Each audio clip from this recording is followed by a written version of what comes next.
Hey everyone, this is the Dialectical House Party recording for April 9th, 2026. Although this isn't a current events channel, part of our mission is to engage with the world and apply our studies, principles, and thought to real world events. The goal, after all, is to change the world. As you know, on 8 April,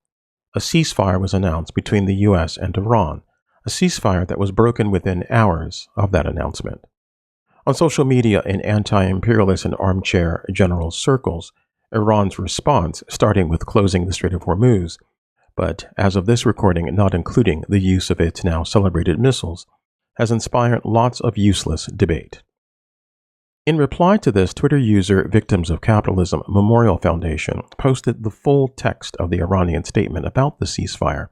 translated by the Iranian government into English.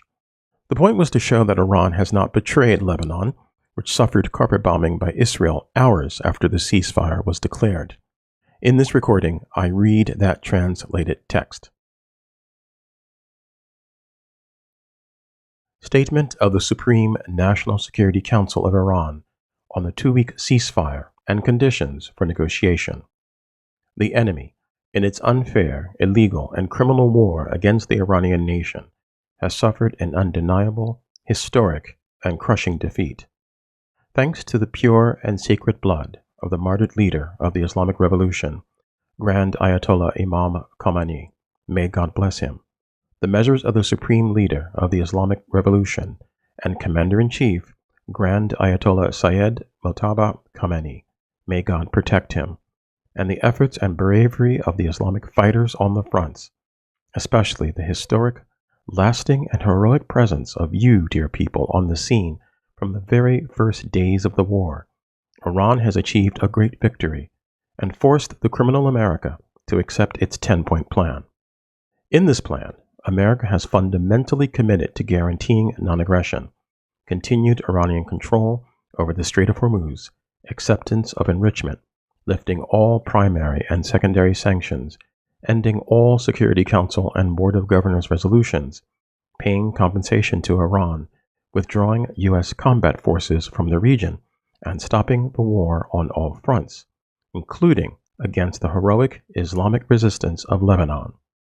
We congratulate all the people of Iran on this victory and emphasize that until the details of this victory are finalized,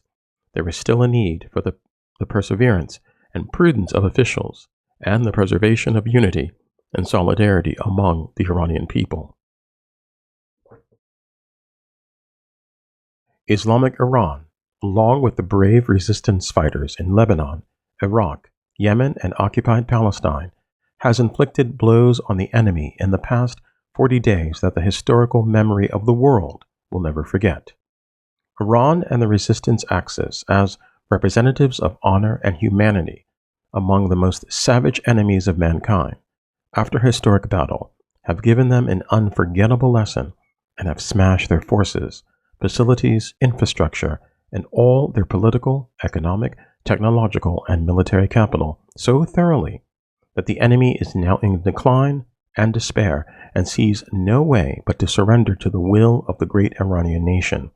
and the honorable resistance axis. On the first day, the criminal enemies of Iran started this unjust war. They thought they would quickly achieve complete military dominance over Iran, and by creating political and social instability, force Iran to surrender. They believed that Iran's missile and drone fire would quickly be extinguished, and did not believe that Iran could respond so powerfully beyond its borders and throughout the entire region. The global malicious Zionism had convinced the foolish U.S. president that this war would finish Iran off, and that they could, by eliminating this last bastion of humanity and humaneness, henceforth commit any crime against anyone they wished with impunity.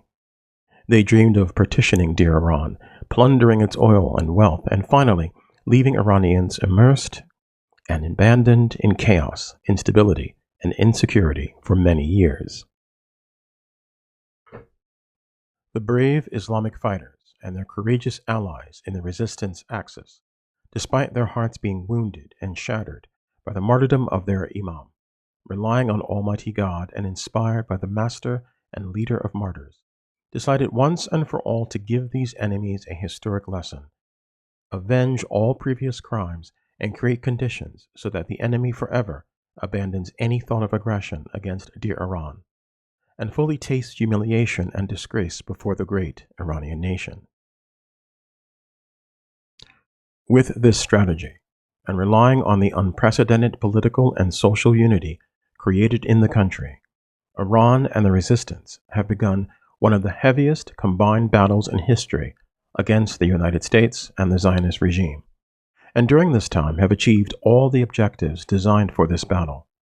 Iran and the resistance have almost completely destroyed the U.S. military machine in the region, dealt crushing and deep blows to the numerous infrastructures and facilities that the enemy had established and deployed around the region over the years for this war with Iran,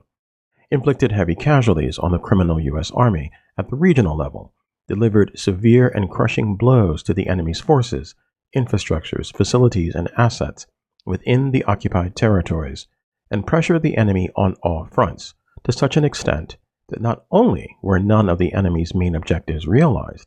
but the enemy realized about 10 days after the start of the war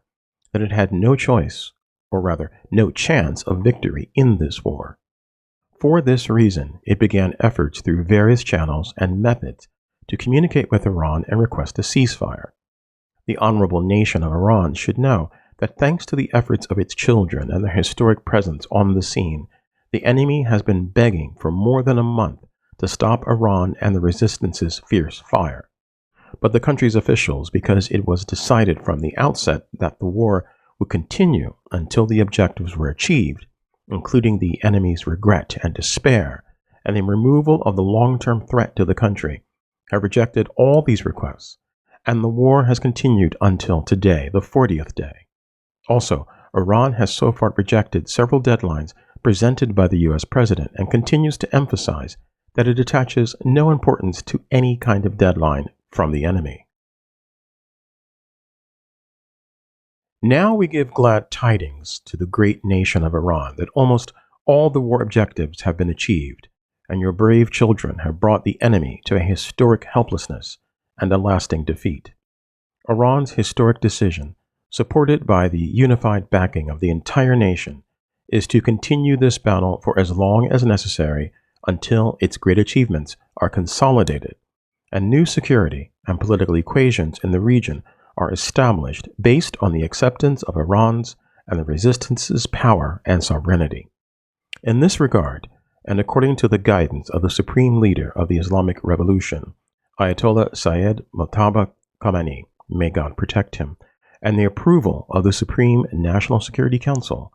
and considering Iran and the resistance's upper hand on the battlefield, the enemy's inability to impose its threats despite all claims, and the official acceptance of all legitimate demands of the Iranian people,